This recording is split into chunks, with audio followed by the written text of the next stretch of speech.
June 6, 1944, Normandy, France. Dawn breaks over the Atlantic Wall as German soldiers peer through the morning mist from their concrete bunkers and earthen foxholes. In their hands, they clutch Mauser rifles and Panzerfausts, their field-gray uniforms still dry from the night's rain. Radio static crackles through Wehrmacht communication posts as reports filter in of Allied landings along the coast. German commanders expected conventional artillery bombardment, shells that would impact the ground, allowing soldiers 30 seconds to take cover between explosions. But as the first Allied guns opened fire that morning, something unprecedented began to fall from the sky. These shells exploded not on impact, but in midair, exactly 30 feet above the targets. Foxholes that had protected German infantry for years became death traps in seconds. The men of the 716th Infantry Division had no warning, no time to adapt.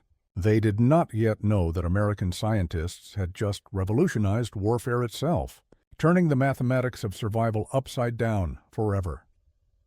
In the autumn of 1940, as London endured the Blitz and German U-boats prowled the Atlantic, a small team of American scientists gathered in a laboratory at Johns Hopkins University in Baltimore.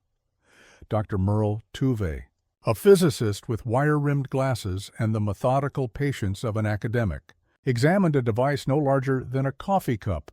The object in his hands would eventually save thousands of Allied lives and render obsolete the defensive tactics that had dominated warfare since 1914. The proximity fuse represented a quantum leap in military technology, unlike conventional artillery shells that exploded only upon direct impact with the ground or a target. This device used radio waves to detect nearby objects and detonate the shell at a predetermined distance, precisely 30 feet. The concept was elegantly simple. As the shell approached its target, the fuse would emit radio signals that bounced back from nearby objects. When the return signal indicated the shell was within lethal range, an electrical circuit would trigger detonation, showering the area below with deadly shrapnel. By 1943, American factories were producing these revolutionary fuses at a rate that staggered even Allied planners. The Eastman Kodak Company, better known for cameras and film, had converted entire production lines to manufacture the delicate electronic components. Workers who had once assembled camera mechanisms now calibrated circuits that would determine life and death on distant battlefields. Each fuse contained over 100 precision-made parts, including vacuum tubes smaller than a human thumb and the electrical contacts. Calibrated to millisecond precision, the development process had consumed 2 years and cost $30 million, equivalent to $400 million today. But the investment yielded extraordinary results. In Pacific theater tests against Japanese aircraft, proximity-fused shells achieved hit rates 5 times higher than conventional ammunition. The implications for ground warfare would prove even more devastating. German military intelligence first encountered reports of unusual Allied artillery in late 1943, but Wehrmacht analysts dismissed these accounts as battlefield confusion or Allied propaganda. Oberst Heinrich Müller of the German Army's Technical Intelligence Division filed a report in November 1943 stating that enemy claims of self-detonating artillery shells appear to be fabrications designed to undermine troop morale. This assessment would prove catastrophically wrong. The German military had built its defensive doctrine around the principle of survivable foxholes. Wehrmacht field manuals specified that infantry positions should be dug to a depth of 4 feet, with overhead cover when possible. These guidelines had served German forces well in North Africa and the Eastern Front, where conventional artillery required direct hits to cause casualties. Soldiers could survive near misses by pressing themselves to the bottom of their foxholes during bombardments. German defensive preparations in France reflected this traditional thinking. The 352nd Infantry Division, stationed along the Normandy coast, had spent months constructing elaborate trench systems and fortified positions. Each foxhole was carefully positioned to provide interlocking fields of fire while maintaining protection from artillery. German engineers calculated that their positions could withstand bombardments lasting several hours, giving defending forces time to call for reinforcements or launch counterattacks. These preparations assumed that Allied artillery would follow conventional patterns. German planners expected a preliminary bombardment lasting 30 to 45 minutes, followed by infantry assault. Their defensive plans called for German soldiers to remain in covered positions during the artillery phase, then emerge to man their weapons as Allied infantry approached. This strategy had worked effectively against Soviet forces in Russia and British forces in North Africa. But the proximity fuse transformed these carefully laid plans into death sentences. When shells exploded 30 feet above Foxholes, shrapnel rained down into positions that conventional artillery could never reach. German soldiers found themselves trapped in holes that had become killing zones. The deeper they dug for protection, the more concentrated the deadly rain of metal fragments became. The first proximity-fused shells arrived in Europe aboard Liberty ships during the spring of 1944, packed in wooden crates marked only with coded numbers. These revolutionary weapons were distributed to Allied artillery units with strict secrecy orders. Gunners received special training in handling the sensitive electronic components, learning to arm the fuses only minutes before firing to prevent premature detonation. Lieutenant Colonel Frank Morrison of the U.S. 9th Infantry Division's Artillery Regiment later recalled his first briefing on the new ammunition. "We were told these shells would change everything, but we didn't understand what that meant until we saw them in action." Morrison's unit received 500 proximity-fused shells in May 1944, along with orders to use them only against high-priority targets during the upcoming invasion. The logistics of proximity-fused deployment revealed American industrial might at its peak. By June 1944, U.S. factories were producing 100,000 proximity fuses monthly. The Western Electric Company alone employed 15,000 workers in fuse production, operating 3 shifts around the clock. These workers, many of them women who had entered the workforce for the first time, assembled components with precision that would determine the fate of soldiers thousands of miles away. Quality control procedures ensured that fewer than 1% of proximity fuses failed to function properly. Each device underwent multiple inspections before leaving the factory, including electrical tests that simulated battlefield conditions. The contrast with German production capabilities was stark. While American factories mass-produced these sophisticated devices, German industry struggled to maintain adequate supplies of conventional ammunition. Allied planners understood that proximity fuses represented more than just improved ammunition. They constituted a fundamental shift in the mathematics of warfare. Traditional artillery tactics assumed that only direct hits would cause significant casualties. Proximity fuses expanded the lethal radius of each shell by a factor of 10, turning near misses into devastating strikes. A single 130-meter shell equipped with a proximity fuse could effectively neutralize targets within a 60-foot diameter circle, compared to the 12-foot diameter of conventional shells. The strategic implications were profound. Allied forces could achieve the same destructive effect with 1/10 the ammunition, drastically reducing logistical requirements while increasing firepower. German defensive positions that had taken weeks to construct could be neutralized in minutes of concentrated fire. The ancient military balance between offense and defense was about to shift decisively in favor of the attacker. June 6, 1944, dawned gray and windswept along the Norman coast. At 06:30 hours, the first proximity-fused shells fell on German positions defending Omaha Beach. Feldwebel Hans Krieger of the 352nd Infantry Division was checking his watch when the bombardment began. He expected the familiar whistle and ground-shaking impact of conventional artillery. Instead, the air above his position exploded in a shower of steel fragments. Krieger's war diary, recovered after the battle, described the experience. "The shells burst above us like deadly fireworks. There was nowhere to hide, nowhere to run. Men died in their holes without understanding what had killed them. Within 15 minutes of the bombardment's start, Krieger's company had suffered 40% casualties, a rate of loss typically associated with direct assault, not artillery preparation. The 706th Infantry Division, defending the eastern sector of Omaha Beach, fared even worse. These soldiers, many of them older reservists and foreign conscripts, had relied heavily on their prepared positions for survival. When proximity-fused shells began exploding overhead, the psychological impact proved as devastating as the physical casualties. Soldiers who had weathered conventional bombardments for years suddenly found themselves helpless against an enemy they could not see or understand. German field telephones crackled with increasingly desperate reports. Throughout the morning, Position 7 overrun, heavy casualties from airburst artillery. Request immediate medical support. Wounded cannot be evacuated under continued bombardment.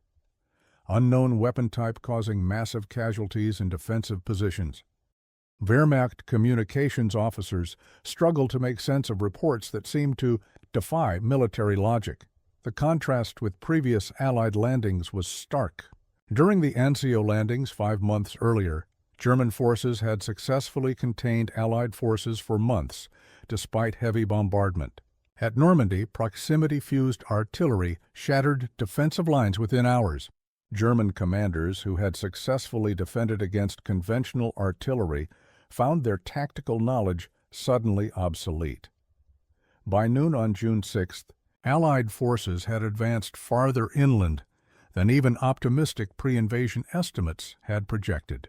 The 1st Infantry Division, landing at Omaha Beach's center, reported that German resistance was sporadic and disorganized rather than the fierce opposition they had expected. Proximity-fused artillery had not only killed German soldiers but had shattered the Wehrmacht's defensive coherence, the true scale of American proximity fuse.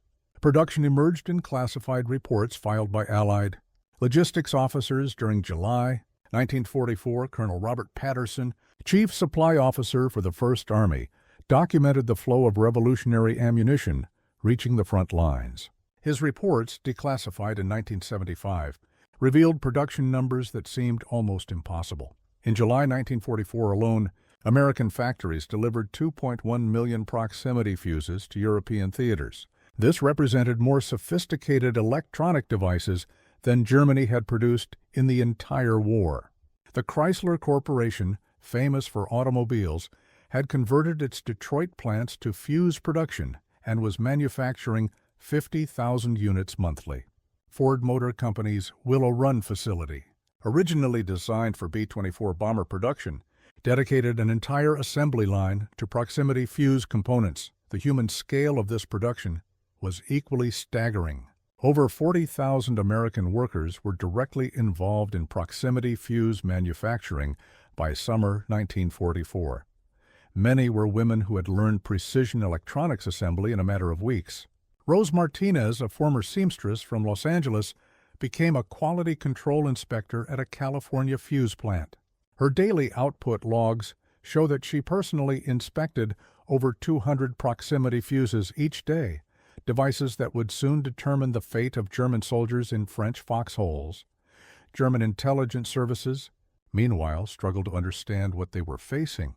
Intercepted Wehrmacht communications from July 1944 show German officers debating whether Allied artillery units had somehow acquired supernatural powers. One Oberst wrote to his superior, "The enemy appears capable of causing artillery shells to explode at will, regardless of terrain or cover. Our defensive tactics require immediate revision." German attempts to capture intact proximity fuses for analysis met with limited success. The devices were designed to self-destruct if tampered with, and most that fell into German hands had been damaged beyond recognition. When German scientists finally obtained a partially functional fuse in August 1944, they discovered technology that was years ahead of their own capabilities. The production disparity extended beyond mere numbers. While American proximity fuses achieved 95% reliability rates, German conventional artillery was increasingly hampered by quality control problems. Shortages of crucial materials combined with bombing of German factories meant that many German shells failed to explode at all. Allied soldiers began reporting that up to 30% of German artillery shells were duds, while proximity-fused American shells functioned with clockwork precision. This industrial advantage translated directly into battlefield effectiveness. By August 1944, German infantry units reported that Allied artillery was 10 times more lethal than it had been a year earlier. The mathematics of survival had shifted so dramatically that traditional defensive tactics became suicidal. The Battle of Saint-Vith in December 1944 provided the most documented example of proximity-fused artillery's devastating effectiveness against German infantry. During the Battle of the Bulge, German forces launched their last major offensive on the Western Front, hoping to split Allied forces and recapture the port of Antwerp. The 18th Volksgrenadier Division, spearheading the assault toward Saint-Vith, advanced with confidence born of recent tactical successes. Hauptmann Wilhelm Fischer commanded the division's 2nd Battalion, a unit composed largely of veterans from the Eastern Front. These soldiers had survived years of combat against Soviet forces and considered themselves experts in assault tactics. Fischer's men advanced in small groups, using terrain features for cover and digging temporary defensive positions when they encountered resistance. Their tactics had proven effective against conventional artillery throughout the war. On December 17, 1944, Fischer's battalion encountered the 7th Armored Division's artillery support for the first time. American 105mm howitzers, positioned 3 miles behind the front lines, opened fire with proximity-fused shells. The effect was immediate and catastrophic. Fischer's after-action report, captured when he was taken prisoner 2 days later, described the experience. "My men were destroyed in their holes. Veterans who had survived Stalingrad were killed like rabbits in a field. We could not understand how American shells could reach into our positions." The 18th Volksgrenadier Division suffered 60% casualties in the first day of the Saint-Vith assault. Medical reports from German field hospitals show that most wounded suffered from shrapnel wounds to the head and shoulders, injuries consistent with overhead explosions rather than ground impacts. German medics, trained to treat casualties from conventional artillery, found themselves overwhelmed by wound patterns they had never encountered. American artillery observers, positioned in church steeples and tall buildings around Saint-Vith, called down fire with devastating precision. Technical Sergeant James Murphy of the 303rd Field Artillery Battalion later recalled, "We could see the Germans digging in, thinking they were safe. When our shells started exploding above their heads, some of them just stood up and ran. Others never moved again." The psychological impact proved as destructive as the physical casualties. German soldiers who had maintained discipline under conventional bombardment broke and fled when proximity-fused shells began falling. The 18th Volksgrenadier Division, which had begun the battle with 12,000 men, was reduced to fewer than 3,000 effective soldiers within 72 hours. Wehrmacht commanders reported that surviving troops were unwilling to occupy defensive positions and suffered from acute artillery neurosis. By December 20th, German forces had abandoned their assault on Saint-Vith entirely. What was supposed to be a rapid breakthrough had become a massacre. Proximity-fused artillery had not only defeated the German attack, but had shattered the morale of some of Germany's most experienced soldiers. Behind the front lines, American industrial production reached levels that defied contemporary understanding of manufacturing capability. The Aberdeen Proving Ground in Maryland became the testing center for proximity-fused refinements, conducting live-fire exercises that consumed thousands of shells daily. Engineers worked around the clock to improve fuse sensitivity and reliability, making incremental adjustments that would save lives thousands of miles away. The Frankfurt Arsenal in Philadelphia emerged as the coordination center for proximity-fused distribution. Colonel Martha Stevens, one of the few women to hold senior command positions in wartime logistics, supervised the flow of millions of shells from factories to ships to battlefields. Her daily reports documented a supply chain of unprecedented complexity and efficiency. Stevens's logistics network delivered proximity-fused shells to Allied artillery units faster than they could be fired. By January 1945, American artillery units in Europe were receiving 50% more ammunition than they requested, ensuring that no target went unengaged due to supply shortages. This abundance stood in stark contrast to German forces, who were rationing conventional artillery shells and often limited to fewer than 10 rounds per gun per day. The human cost of this industrial disparity became evident in captured German medical records. Wehrmacht field hospitals reported a 300% increase in artillery casualties between June 1944 and January 1945, despite no significant increase in the number of Allied guns deployed. German doctors, trained to treat wounds from conventional explosions, struggled to save soldiers injured by overhead air bursts. Dr. Heinrich Weber, a German military surgeon captured at the Battle of the Bulge, provided detailed testimony about proximity-fused casualties during his interrogation. "The wounds were unlike anything we had treated before," Weber stated. "Conventional artillery creates crater wounds, localized, severe, but treatable. These new shells created fragment patterns that covered the entire body. Many soldiers died from blood loss before they could reach our aid stations." German attempts to counter proximity-fused artillery proved futile. Wehrmacht engineers experimented with deeper foxholes, overhead cover, and dispersed formations, but none provided effective protection against air-bursting shells. Some German units tried using smoke screens to confuse proximity fuses, but the device's radio-based detection systems proved immune to visual obscuration. The technological gap between Allied and German forces widened with each passing month. While American factories refined proximity-fused designs and increased production, German industry struggled to maintain even basic ammunition supplies. By early 1945, many German artillery units were firing shells manufactured in 1942 with correspondingly high failure rates and reduced effectiveness. The strategic implications extended far beyond individual battles. Proximity-fused artillery had fundamentally altered the calculation of military risk, making defensive positions untenable and forcing German forces into increasingly desperate tactical choices. The weapon that had begun as a solution to anti-aircraft accuracy had become the key to Allied victory in ground warfare. As 1944 drew to a close, German military leadership finally grasped the full implications of Allied proximity-fused technology. General Oberst Heinz Guderian, chief of the German General Staff, convened emergency meetings to address what Wehrmacht planners now called the artillery crisis.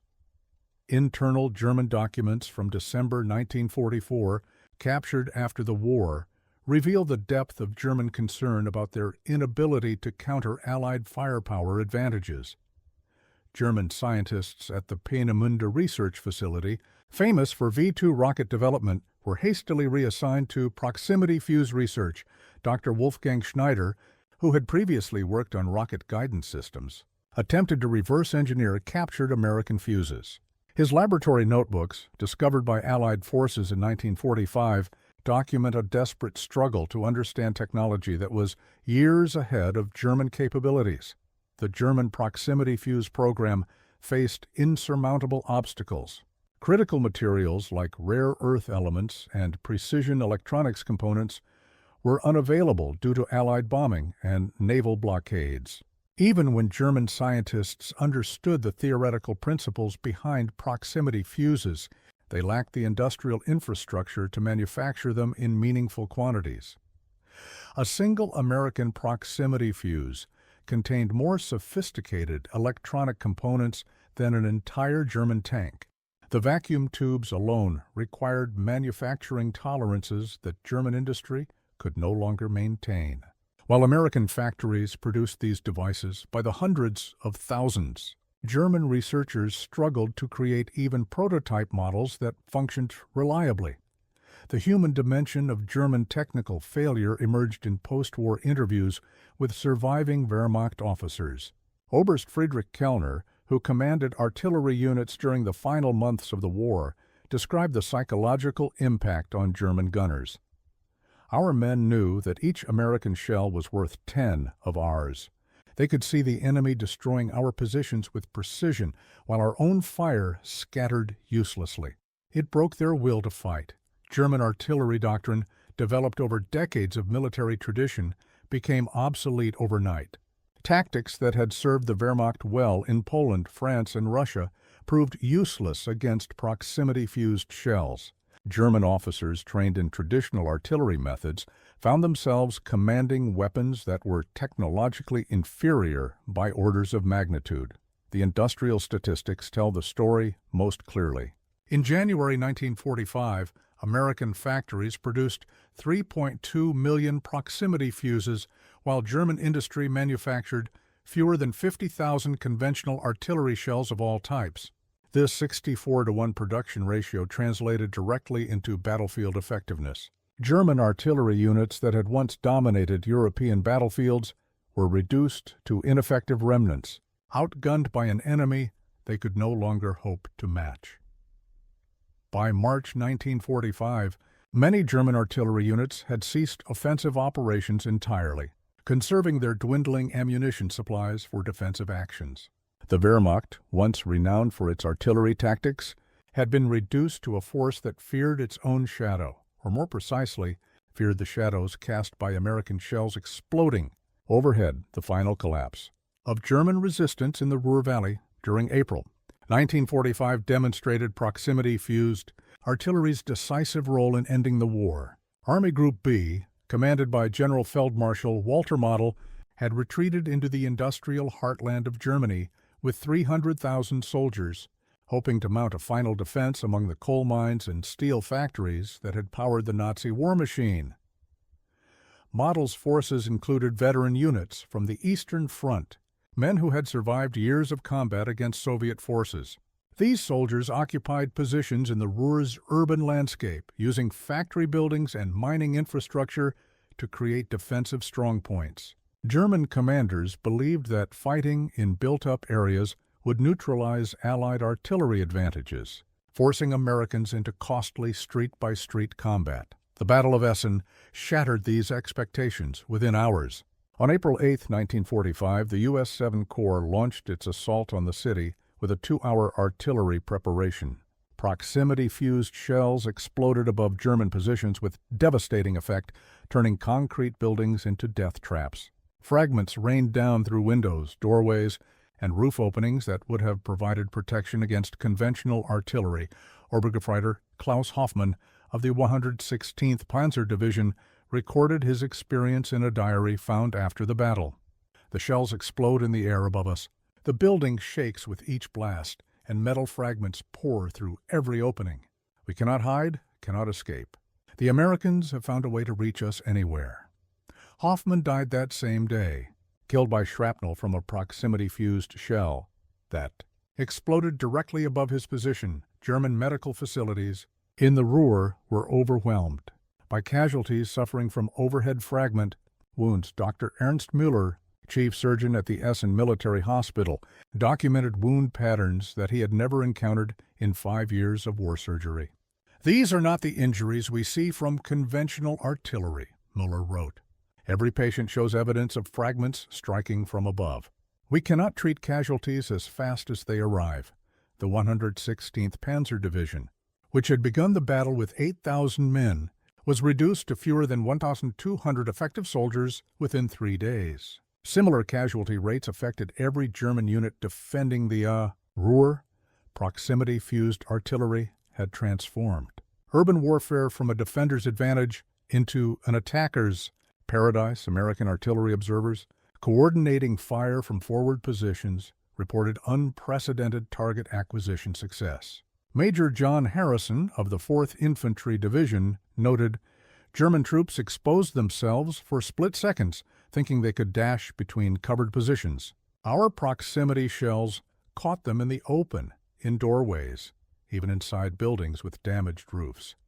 By April 15th, organized German resistance in the Ruhr had collapsed entirely. Model dissolved Army Group B rather than continue a hopeless defense, and committed suicide rather than face capture. The industrial heartland of Nazi Germany had fallen in 1 week, a collapse that would have taken months without proximity-fused artillery. The final accounting of proximity fuse effectiveness emerged from classified U.S. Army studies conducted immediately after the war's end. These reports, declassified decades later, revealed casualty statistics that military analysts initially found difficult to believe. Between June 1944 and May 1945, proximity-fused artillery had killed or wounded an estimated 200,000 German soldiers, more than the entire German casualties at Stalingrad. Colonel Robert McNamara, who would later serve as Secretary of Defense, led the statistical analysis team that documented proximity fuse impact. His report showed that artillery equipped with proximity fuses achieved a casualty rate 500% higher than conventional shells. A single proximity-fused 155mm shell caused an average of 3.7 German casualties, compared to 0.7 casualties for conventional shells of the same caliber. The human dimension of these statistics became clear in German prisoner of war interviews conducted during the final months of the war. Wehrmacht soldiers consistently described proximity-fused artillery as their most feared enemy weapon.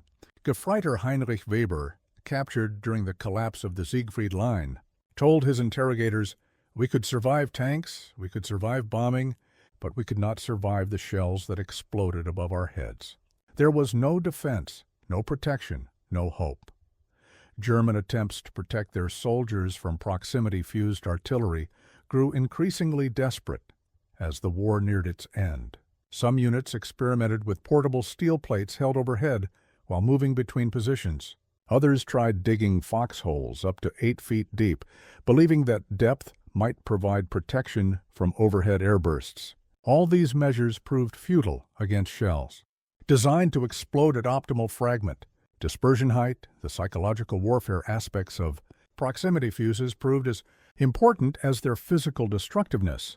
German soldiers who had never seen proximity-fused artillery in action often broke and ran at the first sound of air-bursting shells.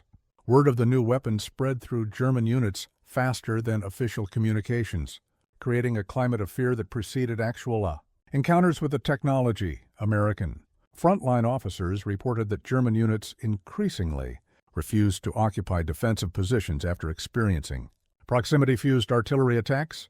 Lieutenant Colonel William Bradley of the 3rd Armored Division noted, "German troops would rather retreat than dig in. They've learned that foxholes are no longer safe, so they keep moving. It makes our job easier, but it shows how completely this weapon has broken their morale." The industrial implications were equally staggering. American proximity fuse production had reached 4 million units monthly by April 1945, representing a manufacturing achievement that dwarfed any comparable German program. The United States had not only won the war, but had redefined the technological requirements for future military success. As German forces surrendered across Europe, proximity-fused artillery shells continued to arrive at Allied supply depots.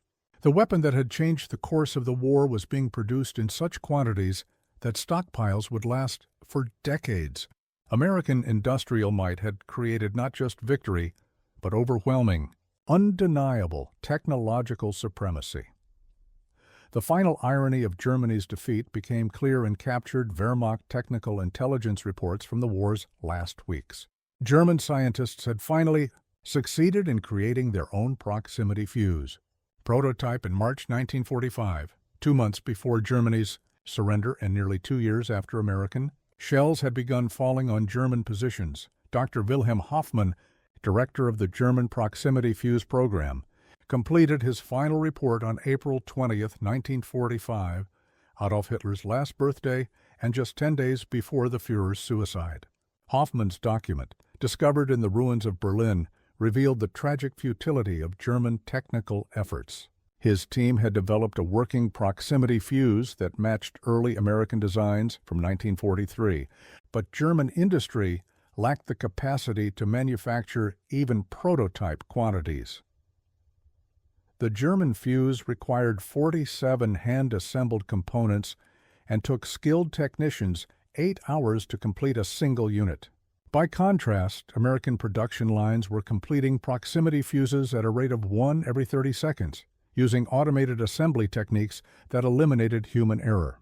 The industrial gap between the two nations had become so vast that meaningful competition was impossible.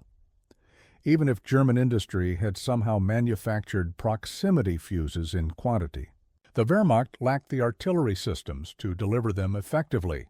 Most German artillery pieces had been destroyed or captured, and ammunition shortages meant that remaining guns fired fewer than 5 rounds per day. American artillery units, meanwhile, were expending $50,000 in proximity-fused shells daily during the final offensive. Operations, the human cost of this technological disparity, extended beyond military casualties to German civilian populations. As Allied forces advanced into Germany, proximity-fused artillery was used to clear urban areas where German troops might be hiding. Cities like Cologne and Frankfurt suffered devastating bombardments that left few buildings intact and thousands of civilians dead or wounded, yet the precision of proximity fuses paradoxically reduced civilian casualties in many situations. Because the shells exploded in the air rather than impacting buildings directly, structural damage was often less severe than from conventional artillery. Buildings remained standing while their occupants were killed or wounded by fragments, a grim efficiency that demonstrated the weapon's sophisticated design. German military historians, writing after the war, identified proximity-fused artillery as the single most decisive technological factor in Germany's defeat. General Heinz Guderian, in his post-war memoirs, wrote, "We could have accepted losing to superior numbers, or even to better strategy. But we lost to a weapon we could not match, could not counter, and could not understand until it was too late." The final German resistance pocket at Berchtesgaden surrendered on May 8, 1945, as proximity-fused shells exploded overhead. American artillery units, which had begun the war with conventional ammunition and traditional tactics, ended it as masters of a technology that had redefined warfare itself. The soldiers in Foxholes, German and American alike, had become witnesses to a revolution that would shape military thinking for generations. To come, the immediate aftermath of Germany's surrender revealed the full scope of proximity fuse impact on modern warfare. Allied forces discovered German research facilities, captured documents, and interrogated prisoners who provided unprecedented insight into how the new technology had affected enemy forces. The picture that emerged was one of technological shock that had paralyzed German military effectiveness far beyond the weapon's direct casualties. Dr. Robert Oppenheimer, scientific director of the Manhattan Project, visited European battlefields in June 1945 to assess the impact of various wartime technologies. His classified report, declassified in 1995, identified proximity-fused artillery as potentially more decisive than atomic weapons in determining the war's outcome. Oppenheimer noted that while atomic bombs had ended the Pacific War through psychological impact, proximity fuses had won the European war through sustained tactical superiority. The economic implications of proximity-fused development became clear as American industry converted back to peacetime production. The Western Electric Company, which had manufactured 15 million proximity fuses during the war, possessed manufacturing capabilities that exceeded the combined electronics production of all other nations. American investment in proximity-fused technology had created an industrial infrastructure that would dominate the early electronics age. Soviet forces, despite being Allied partners, had been deliberately excluded from proximity-fused technology throughout the war. American officials feared that sharing the secret would compromise security or enable future adversaries to develop countermeasures. This decision would have profound implications for Cold War military balance, as Soviet forces entered the post-war period without access to precision artillery capabilities. The human stories behind proximity fuse development emerged gradually as wartime secrecy restrictions were lifted. Rose Martinez, the former seamstress who had inspected proximity fuses in a California factory, learned that devices she had personally tested had been used in the liberation of concentration camps. Her precision work, repeated by thousands of anonymous American workers, had contributed directly to victory over fascism. German survivors of proximity fuse attacks struggled to rebuild their lives in a world transformed by technology they had never understood. Klaus Weber, who had survived the destruction of his unit in the Ruhr Valley, became a construction worker, rebuilding the cities that proximity-fused artillery had helped capture. In a 1950 interview, Weber reflected, "We thought we were fighting soldiers like ourselves, but we were really fighting American factories." The strategic lessons of proximity fuse development influenced post-war military planning throughout the Western world. NATO artillery doctrine, developed in the late 1940s, assumed that precision munitions would dominate future battlefields. Military academies began teaching that industrial capacity, not just tactical skill, determined victory in modern warfare. By 1950, proximity fuses had become standard equipment in the arsenals of all major military powers. The technology that had been America's secret weapon became the baseline requirement for effective artillery, forcing nations worldwide to develop electronics industries capable of precision manufacturing. The monument to proximity fuse development stands today not in bronze or marble, but in the industrial infrastructure that shaped the modern world. The factories that manufactured these revolutionary weapons became the foundation for America's post-war electronics industry, producing the computers, communications equipment, and precision instruments that would define the next century of technological progress. Lieutenant James Patterson, who had witnessed the first proximity-fused shells exploding over German positions at Normandy, returned to his job as an electrical engineer in Detroit after the war. Using skills learned in artillery training, Patterson helped design the automatic assembly lines that would revolutionize American manufacturing. The precision manufacturing techniques developed for proximity fuses became the standard for consumer electronics production. The German soldiers who had cowered in foxholes beneath exploding shells became witnesses to a larger truth about industrial democracy. Proximity fuses represented more than just superior technology. They embodied the power of free societies to mobilize their economic resources for collective defense. While totalitarian regimes concentrated on propaganda and military parade, democratic nations had focused on factories and scientific research. The final proximity-fused shell was fired in combat during the Korean War in 1953, when American artillery units used World War II stockpiles to support United Nations forces. By then, the technology had evolved into guided missiles, smart bombs, and precision munitions that would dominate late 20th century warfare. The principle established by proximity fuses, that accuracy mattered more than firepower, became the foundation for modern military doctrine. Dr. Merle Tuve, the physicist who had overseen proximity fuse development, returned to civilian research after the war and helped establish the foundations of modern electronics. His wartime experience with precision manufacturing influenced his post-war work on radio astronomy and satellite communications. The same scientific principles that had made shells explode above German foxholes enabled humanity to explore space and communicate across continents. The soldiers who had survived proximity fuse attacks carried their memories into the Cold War era, when nuclear weapons dominated strategic thinking. Yet many military historians argued that conventional precision weapons like proximity fuses had more practical impact on post-1945 conflicts than nuclear arsenals that were too devastating to use. The revolution in artillery accuracy proved more lasting than the revolution in destructive power. Today, GPS-guided artillery shells and smart bombs trace their conceptual lineage directly to the proximity fuses that first fell on German positions in 1944, the principle that guided those revolutionary weapons, using technology to achieve precision rather than relying on mass destruction, became the defining characteristic of modern warfare. The foxholes of Normandy have long since been filled in and covered by peaceful farmland, but the lesson they taught echoes through every conflict of the modern era. In warfare, as in industry, precision and innovation triumph over tradition and brute force.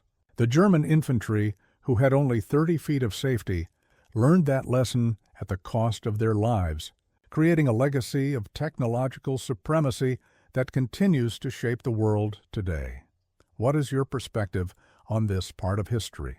Share your thoughts in the comments, because every memory and reflection helps keep the past alive.